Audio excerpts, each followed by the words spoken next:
আম মাখা খেতে কিন্তু অনেক দারুণ লাগে গাইস, তোমরা তো খাওই, যে কত দারুণ লাগে।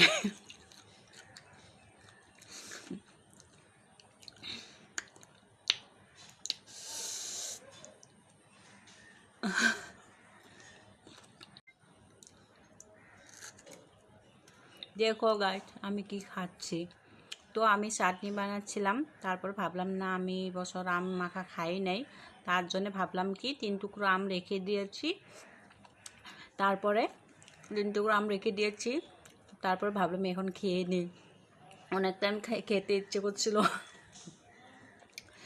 তারপরে এই জায়গাতে কি কি দিয়েছি জানো, লঙ্কার গুঁড়ো, চিনি, তারপরে নুন, ঝাল হয়েছে, খেতে কিন্তু বিরাট দারুণ লাগে।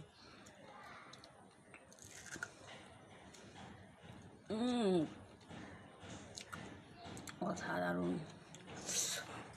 কে কে খেতে চাও নিশ্চয়ই আইসো, আমি বানাই খাওয়াবো তোমাদেরকে।